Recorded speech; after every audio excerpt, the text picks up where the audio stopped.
Lads, what are you doing, Cheryl Reeve? What are you doing? I called you the best coach in the WNBA. What are you doing? What are you doing? You cut her? What are you doing, Cheryl Reeve? You cut someone that could have been, at least might have been better than Natisha Heidemann. I get it. Courtney Williams is a starter, sure. Courtney Williams, no question about it, as a starter. Natisha Heidemann as a backup point guard is the only reason you didn't win the chip last year. I understand. Was it game one or was it one of those games against Connecticut she balled out? She balled out and then the rest of the series was garbage. I watched her in game 3 and it was like Courtney Williams running the show and it's like, okay, yeah, the team looks good. Natisha Heidemann in, it's over. It's GG's, it's game. Like, I was in shock. I was in shock seeing that. I was absolutely in shock.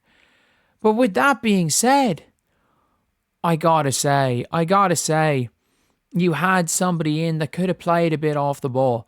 That could have, come in if Natisha Heidemann was stinking it up like she did last year at some stage down the stretch. Because obviously when Natisha Heidemann, when she's good, she's good. When she's bad, she's bad.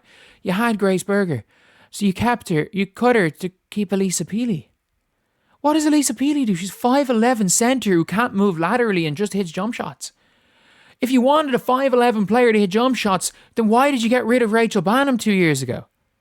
And just keep Rachel Banham, or am I right in saying they had Rachel Banham 2 years ago? And just keep Rachel Banham. Rachel Banham, like, Elisa Peely doesn't have a position. She doesn't have a position. I like her as a shooter. She doesn't have a position.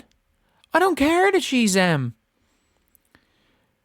player that, like, can shoot the lights out. She doesn't have a position. If she had a position, she would have played last year.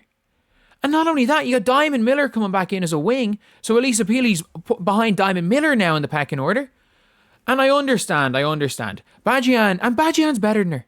She's behind, if she wants to be a wing, she's behind Diamond Miller in the pecking order. If you consider her a big, she's behind Badgian in the pecking order. And I get it, you lost Dorka Hasby, also gained in Jessica Shepherd. So there's no rotation spot for Peely. And I get it. There's, you lose a little bit more in terms of roster flexibility because Grace Berger has only 1 year instead of 2 years on her rookie deal after this year. Only 1 year instead of 2 years, which is something. But no, Grace Berger gets waived by the Lynx. This changes everything. Someone do a wellness check on me.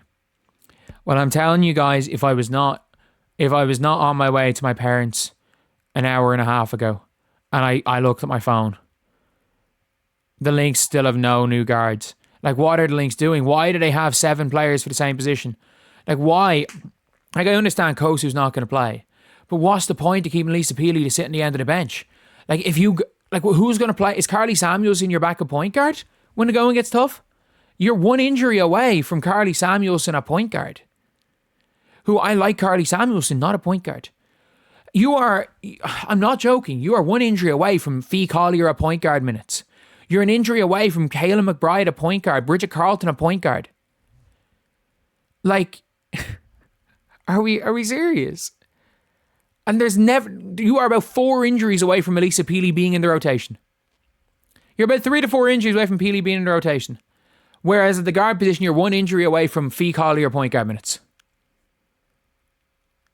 Fit really well. Hope she lands somewhere. The only positive thing is that she can now sign for a team for the vet minimum.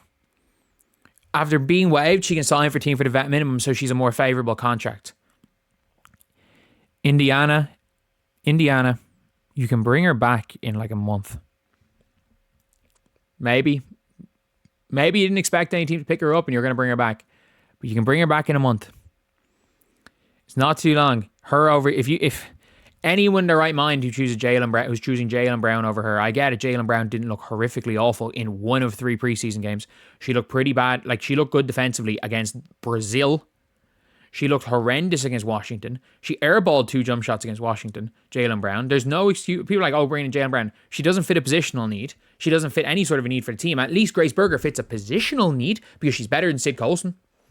Like, you can say what you want about all these players. Like, Sid Colson is there for vibes. She's there for vibes. People are like, oh, she was a great backup point guard for the Aces. She was a great backup point guard for those 6 minutes a game. And like what Sid Colson's really good at. And I think there's a roster spot for Colson. The problem is that she's not running the show. She didn't play the point for the Aces. When Chelsea Gray was down, Jackie Young played the point. When Jackie Young was off the floor, Kelsey Plum, Kate Martin played the point. Sid Colson came in to just guard people. And she's a pest. Sid Colson's steals per minute must be the best in WNBA. She can come in and be a pest and guard someone for 2 minutes. And then do that twice a game. Or play 4 minutes once a game. That's what Colson does. She's not a backup point guard. And Grace could have been one. Well, say Indiana want to right or wrong, take her back over Colson. And like, it doesn't the problem is that you're paying for the sins of Lynn Dunn by having to choose her or Colson. But if no one picks her up, just pick her up in a month. Just pick her up for a month. I understand what Colson brings to a team. I understand why you have Colson. She just can't be the backup point guard. But if you know what, like, you can bring her back way before the All-Star break. I think as far as I'm aware, you can bring her back in a prorated deal in June. Or sorry, in like the end of June. You can bring her back 6 weeks from now. Bringing her back 6 weeks from now sounds pretty good for me. Pretty good to me. 6 weeks. Getting a proper backup point guard in who's got some size. And then Colson can play her normal role of like impact 5 minute a game bench player just coming on and being a nuisance to your team. Am I wrong? I mean that. Am I wrong with that? Am I wrong with saying that that's probably the best way that things are going to work out? And you can still right or wrong. Maybe not now. Because she was good in preseason. She was real good against this guy. I understand Hailey Van Lith turned her. I don't care. She played good defense up to that point. She did really well against Chicago Sky starters. And she's, again, able to create and get to that pull-up. She's able to create and get to the basket. She's able to do something. She does something on the floor, on the offensive end. And again, way better option than Jaylen Brown. Even if you think Jaylen Brown's better, Jaylen Brown does not fit a positional need. Grace Berger does. They already have, like, as of right now, the Fever of 10 healthy players and 5 of them are bigs. So, and of their 5 guards, one Sydney Colson, who you can't play. You can't play Sydney Colson for more than 3 minutes at a time. You just can't. Or if you're going to play Sydney Colson's playing the 2. If you're going to play Colson, you're playing Colson with Caitlin Clark. And playing her off the ball just to kind of be a pest and just play a bit of defense, because the Indiana Fever offense looks like the actual worst offense in the WNBA with Colson running the show. And again, Sid Colson can play a role. She can play the Erica Wheeler role. Come in and be a pest on defense, run unbelievably hard, and hopefully hit some jump shots. But like, the team doesn't have a backup point guard, and I mean, they waived the one who just got waived again by the Lynx in what was I understand what most teams have done. This cutting her for Peely. You know, I was saying, Peely was with the 8th pick in the draft. Well, Grace Berger was the 7th pick in the draft.